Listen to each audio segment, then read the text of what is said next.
Fala aí pessoal, estamos aqui para fazer mais uma resenha aqui. Dessa vez eu quero me propor a estar fazendo resenhas aqui da Bíblia Sagrada. Nós vamos começar pelo livro de Êxodo. Então já vamos entrar aqui no assunto do livro. Ele vai começar falando sobre o número de pessoas da família de José que entraram no Egito. Só recapitulando aqui, o livro de Gênesis ele termina com a morte de José. E José, ele salvou ali o Egito, os 7 anos que teve de fome. Então ele ajudou a governar enquanto houve 7 anos de grande bonança.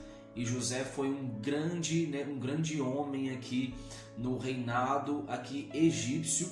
E agora o faraó havia concedido a entrada de sua família na terra egípcia. Então eles se tornaram ali, tiveram suas terras distribuídas. Então mais ou menos 70 homens que eles entraram no Egito. E aí agora começa o livro de Êxodo dizendo assim que toda aquela geração de José, todos os seus filhos, todos eles haviam morrido. Então ali praticamente toda a família ali de Jacó, José que é filho de Jacó, todos haviam morrido. E sucedeu que o próximo rei, o próximo faraó ali que ele entrou, ele não conhecia nem um pouco a história de José. E ele viu que o povo hebreu, assim como eles eram conhecidos na época, então eles começaram a prosperar. E eles prosperando, isso incomodou o rei egípcio, porque ele pensou assim, cara, esse povo vai começar a crescer, eles vão, podem acabar criando uma revolta aqui no meu reinado e eu não vou aceitar isso. Então esse faraó, ele começou a endurecer o trabalho para os hebreus. E aí o que acontece? Ele deu uma ordem para as parteiras. Essas parteiras, uma chamada Orfa e a outra na verdade Orfa não, Sifrá e Puá. Essas duas parteiras. Então deu ordem para elas, olha, quando vocês forem fazer o parto das hebreias, vocês deixem viver as meninas, mas se nascerem crianças do sexo masculino, vocês matem. Só que as parteiras, elas temiam a Deus e elas não obedeceram a essa ordem. Antes elas preferiram obedecer a Deus. E aí acontece que Deus as abençoou grandemente. O faraó, elas depois chegaram para conversar com o faraó e disseram assim, olha, as hebreias elas não são como as egípcias. Elas tipo assim, olha, está prestes a dar à luz, elas dão à luz muito rápido e não tem como a gente ir pegar o filho delas para poder matar. Então Deus abençoa essas duas parteiras, a Sifrá e Puá, e elas são abençoadas. Mas o faraó ele não ficou por isso não. Ele não deu nenhum tipo de punição para essas parteiras, porque Deus estava com elas, mas agora ele dá uma ordem para o povo. Para o seu povo ele vai dizer sim, para que quando eles achassem um menino, um menino do sexo masculino, que eles jogassem, lançassem eles no rio Nilo. Então agora a ordem era para todo o povo do Egito. Então acontece que nesse momento nasce Moisés. E aí os pais de Moisés, sabendo disso, olharam para Moisés e falaram assim, cara, esse menino é muito bonito, ele tem uma coisa diferente. Então eles ocultaram Moisés por 3 meses, mas após esses 3 meses eles não podiam mais ocultar. Então o que eles fizeram? Pegaram um cesto, colocaram juncos, colocaram ele entre os juncos à beira do Nilo, fizeram um cesto, colocaram Moisés e colocaram entre os juncos, à beira do rio Nilo. E a história vai dizer que no meio desses juncos ali haviam jacarés, Então vê como assim Moisés foi cuidado por Deus, mesmo tendo todo o perigo ali à sua volta, ainda assim Deus o protegeu. Aí acontece que a irmã de Moisés estava olhando a uma certa distância, ela estava observando Moisés no cesto. Aí de repente chega a filha de Faraó e ela resolve tomar banho no rio Nilo. Agora eu te pergunto, será que ela não podia tomar banho em qualquer outro lugar não? Ela tinha que querer tomar banho, desejar tomar banho logo no rio Nilo e logo nesse lugar onde tinha jacarés. Então assim, isso tudo é a mão de Deus encaminhando para que Moisés fosse achado por ela. Então a filha de Faraó acha Moisés, pega ele no cesto, e logo vem a irmã de Moisés que estava o observando e chega e pergunta para a filha do Faraó: olha, você quer uma ajuda para poder cuidar desse menino? E a filha do Faraó diz: eu quero sim, quero uma ajuda, chama para mim uma mulher hebreia.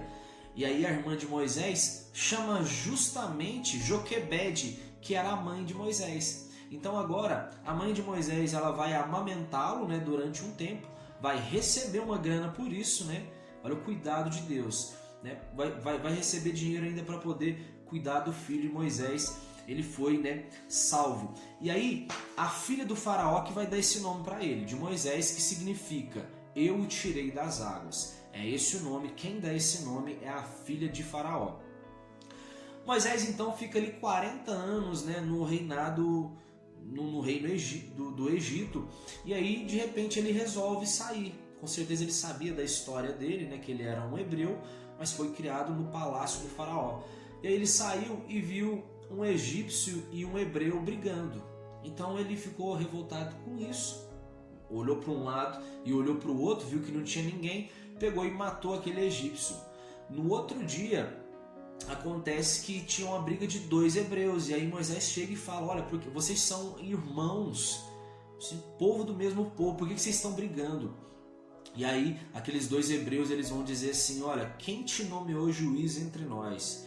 Então Moisés temeu essas palavras desses hebreus, e o próprio Faraó já estava sabendo que Moisés havia matado esse egípcio e estava procurando ele.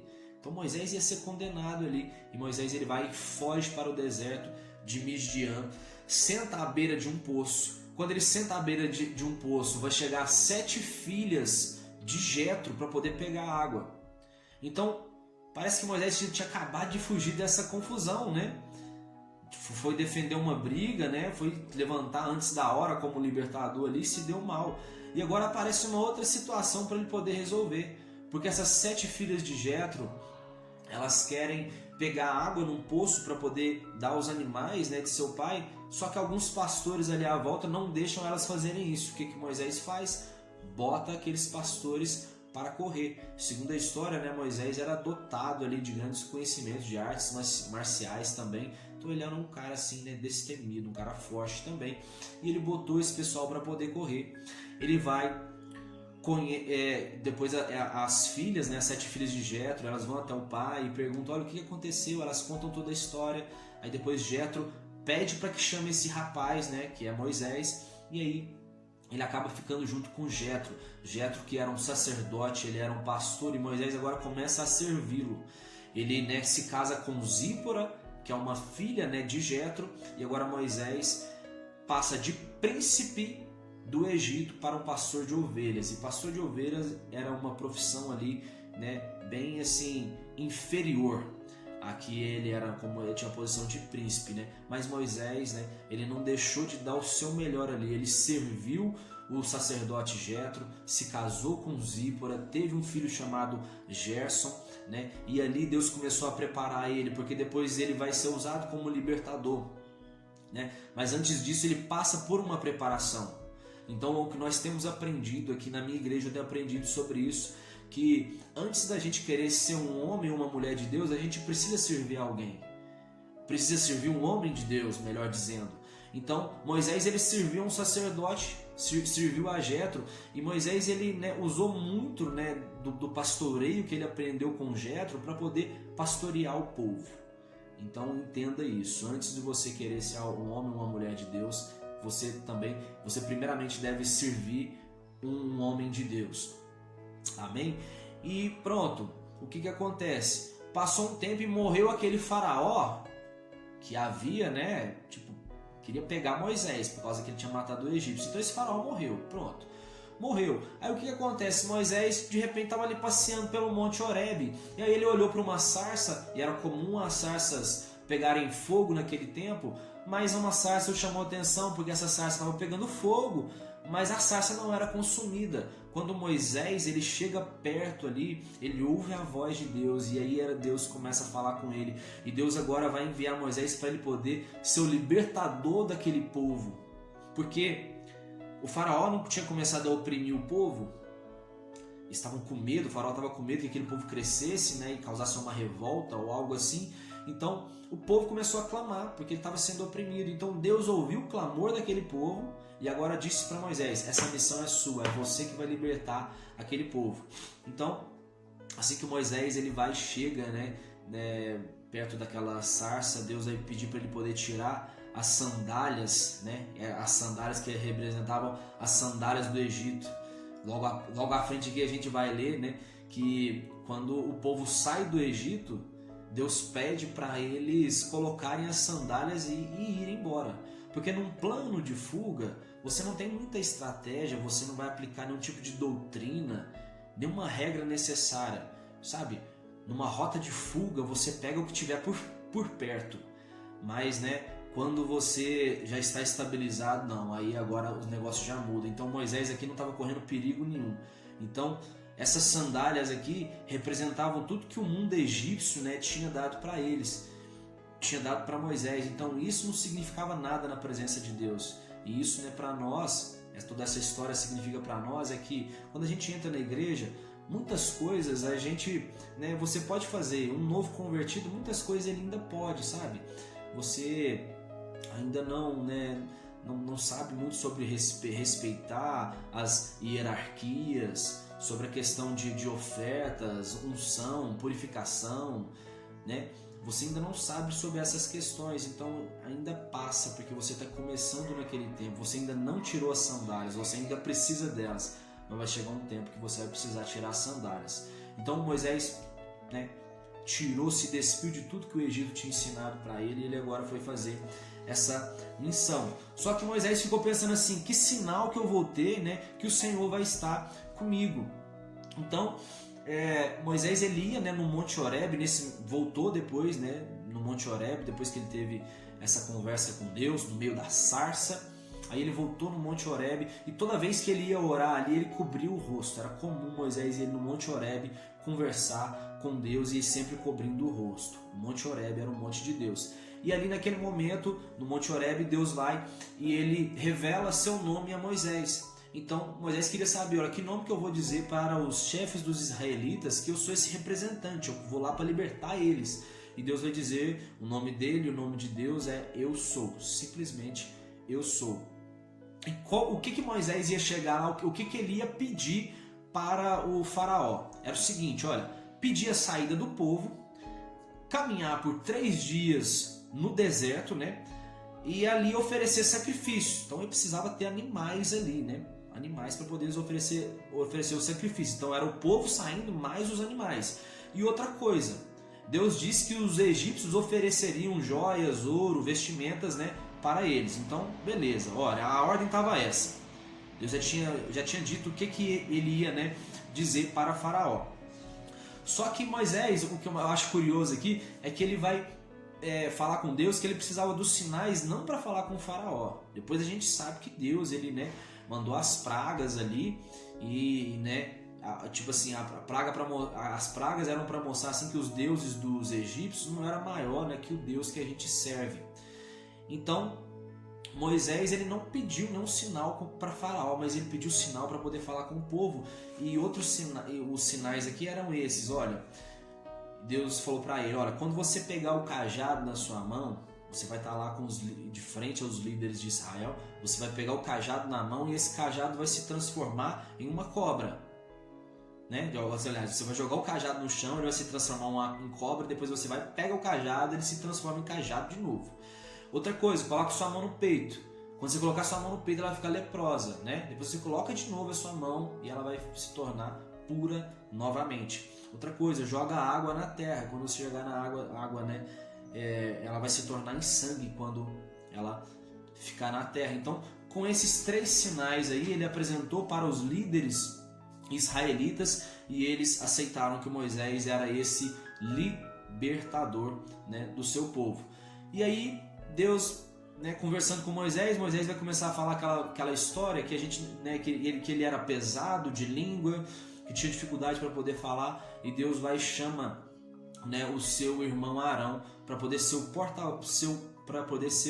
o seu porta-voz. Então Moisés, ele agora, né, tá com o seu plano, já conversou com Deus, já sabe o que tem que fazer, só que Moisés é aquele cara, né, um cara que ele estava servindo a um sacerdote. Então, como um bom discípulo, como um bom servo, né, de um homem de Deus, ele vai conversar com esse homem de Deus e ele vai e conversa com Jetro, pega seus filhos, pega sua esposa e ele vai.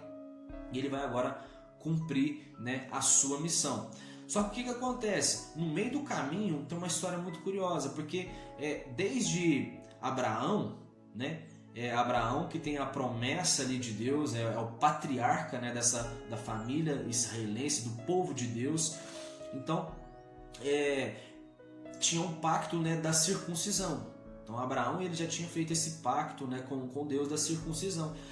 Então todo homem israelita, ele precisa se circuncidar. Só que Moisés não havia circuncidado o seu filho. Então no meio do caminho, quando eles estão indo para o Egito, vem o anjo da morte e ele tenta ali, né, de alguma forma, a Bíblia vai dizer que ia matar Moisés. Só que a esposa de Moisés, chamada Zípora, ela vai, pega uma pedra e circuncida o filho. E ela vai, pega com essa pedra, toca nos órgãos genitais de Moisés e vai dizer assim, olha, tu és para mim como um esposo sanguinário, né? Então dessa vez o anjo da morte poupou a vida de Moisés, porque Moisés ele não estava preocupando ali com seu filho, ele estava deixando ali esse cuidado, né? essa aliança que Abraão já tinha feito com Deus, Moisés, né, estava deixando de cumprir ali com seu filho. Então vamos seguir aqui. Moisés agora ele vai chegar diante, né, dos israelitas, ele faz esses 3 sinais, então eles vão, aceitam. Aí o que acontece? Mais tarde, Moisés e Arão aí eles vão falar com Faraó. E aí o que acontece? Moisés está ali para poder libertar o povo, amém? Então o que acontece? Quando ele fala a primeira vez com Faraó, Faraó fala assim, olha, eu não vou libertar ninguém não. E o seguinte, o povo tá achando aí que o trabalho tá pesado, então agora eu não vou dar para eles a palha para eles fazerem tijolos. Não vou dar mais. Então se o negócio estava ruim, vai ficar pior ainda. E aí, os israelitas, né, eles também não eram só os povos que faziam o trabalho, a mão de obra pesada ali. Existiam os israelitas, né, que eles eram, israelitas ou hebreu, é a mesma coisa, eles exerciam cargos de chefia também. Então esses chefes, né, eles, quando o faraó impõe essa ordem lá de não dar mais a palha para eles fazerem os tijolos, eles vão falar com o faraó e na verdade vão falar com Moisés e vão dizer assim, olha, vocês colocaram espadas, né, nas mãos desse povo para poder matar a gente, porque o nosso trabalho já estava pesado e agora o negócio ficou pior ainda. Então Moisés ele vai chegar e vai orar a Deus e dizer assim, Deus, está acontecendo tudo errado. Olha, eu vim aqui para poder libertar o povo, mas parece que o que eu estou fazendo é piorar a vida deles. Então Moisés fica muito frustrado. Porque lembra, no passado, Moisés já tinha sido frustrado quando ele foi defender, né, o egípcio do hebreu. Então assim, ele já meio que estava assim, cara, será que eu sou o libertador desse povo mesmo? Mas agora Deus tinha dado uma ordem para ele, né, e parecia que as coisas não estavam funcionando. E isso, né, uma coisa que nos ensina é que tudo tem um tempo certo e tudo a gente faz, né, na obediência ao que Deus está pedindo para a gente. A gente não tem que fazer nada do que Deus está pedindo e a gente não tem que se preocupar com resultados, porque por enquanto estava dando errado, mas nós vamos ver logo em seguida, né, que o que parecia ser mais uma decepção na vida de Moisés, né, não foi. Ele teve grande êxito aqui nessa missão que Deus deu para ele.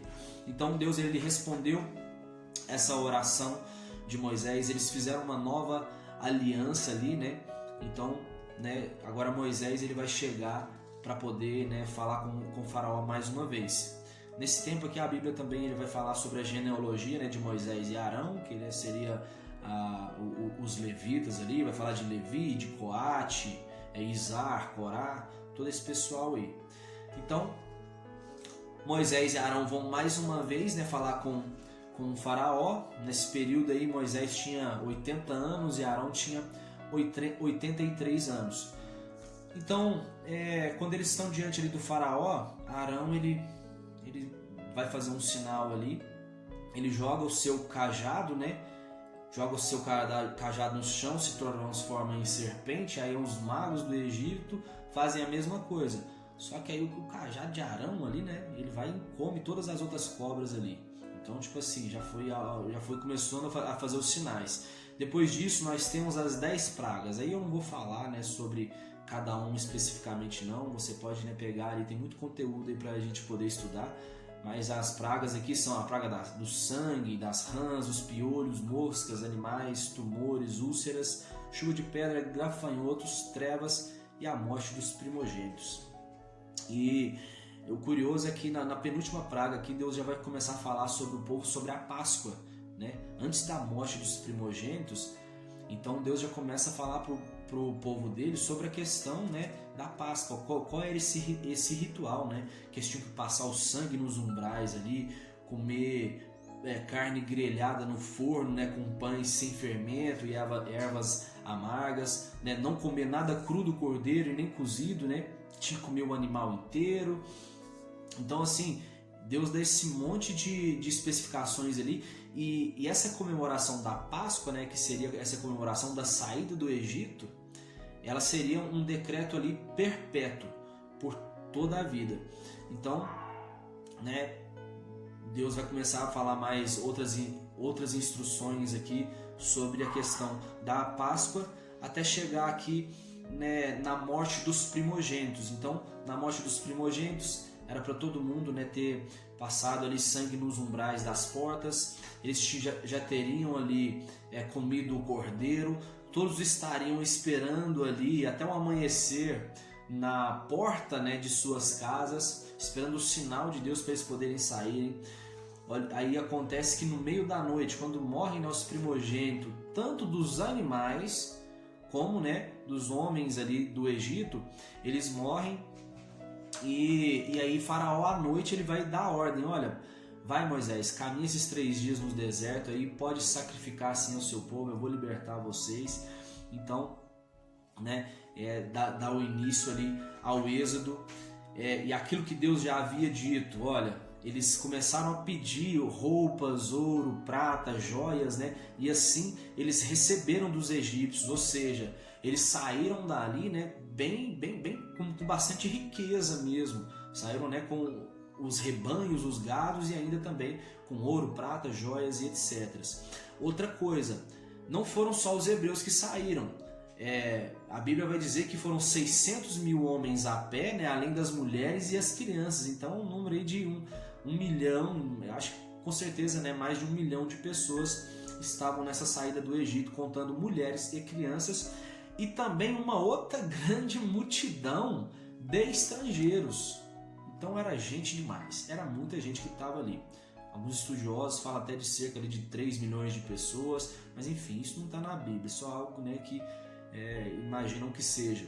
Mas existia uma multidão também de estrangeiros que estavam ali, e esses estrangeiros também estavam com seus rebanhos de bois, ovelhas e cabras. Pronto, saíram do Egito, toda essa galera, 600 mil pessoas, foram homens e mulheres e os estrangeiros.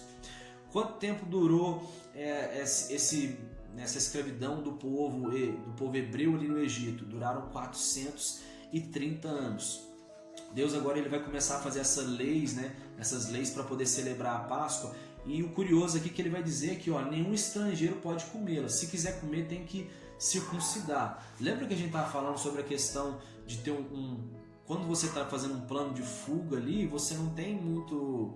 Olha, você pega o que está perto, né? Não tem muito um plano estabelecido. Então, Deus ele dá uma ordem ali, porque tipo assim, ele não queria que esse povo estrangeiro, né, seguissem as mesmas práticas que os hebreus estavam fazendo. Então eles podiam estar participando ali junto deles, né? Mas tipo, olha, se eles quisessem seguir as tradições deles, aí eles tinham que circuncidar. Era a ordem de Deus, né? Era a ordem de Deus ali, se os estrangeiros quisessem, né, realmente fazer parte agora do povo israelita e de todos os rituais que eles faziam. A Bíblia vai dizer também, fala sobre a consagração dos primogênitos, né? Que se cada israelita ali, que ele, quando tivesse um filho, né, e tivesse um animal, ele tinha que pagar um cordeiro para poder resgatar o seu filho. Outra coisa curiosa, porque quando Deus ele tira todo o povo ali, ele podia existia um caminho muito próximo, né, para eles poderem chegarem no local onde eles queriam, a saída poderia ser feita pelo caminho da terra dos filisteus. Só que Deus guiou eles, né, por outro lugar, porque senão eles poderiam deparar ali com o inimigo filisteu e desencadear uma guerra, né? E isso poderia fazer com que muitos, né, dos hebreus, dos israelitas, os hebreus, eles voltassem para o Egito. Então Deus fez uma outra rota para eles não passarem no terreno, né, dos inimigos. E eles passaram pelo Mar Vermelho, um caminho que era mais longo e mais difícil. E todos os israelitas, eles estavam armados, tá? A Bíblia vai dizer, eles estavam armados. Não é porque eles não tinham armas que Deus não quis que eles passassem pelo caminho dos filisteus. É que Deus estava tipo assim, olha, eu quero evitar o confronto. Minha missão agora, né, não é essa, que não é confronto com os filisteus. Moisés levou os ossos, né, de José, os ossos dele, que era um desejo, né, de José, e nós temos aqui, né, a coluna de nuvem e a coluna de fogo que estava acompanhando eles. O deserto, né, muito quente de manhã e à noite muito frio. Então coluna de nuvem de manhã e coluna de fogo à noite.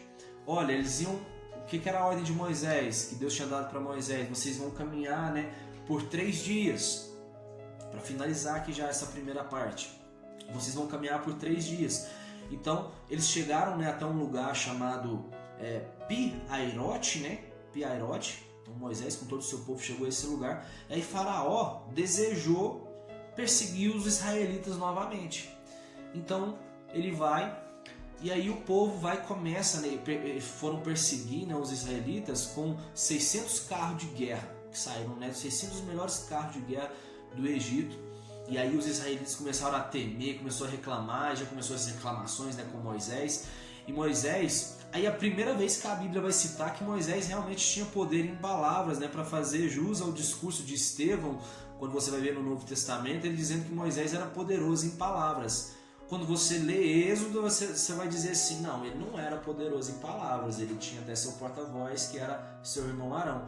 Mas olha só as palavras de Moisés quando ele estava ali no deserto de Pi-Hairote, próximo ali ao Mar Vermelho, e aí, né, esperando Deus, né, de alguma forma libertar eles, e os egípcios vindo com 600 carros de guerra. Então, olha só esse momento. Esse momento ali, né, muito tenso.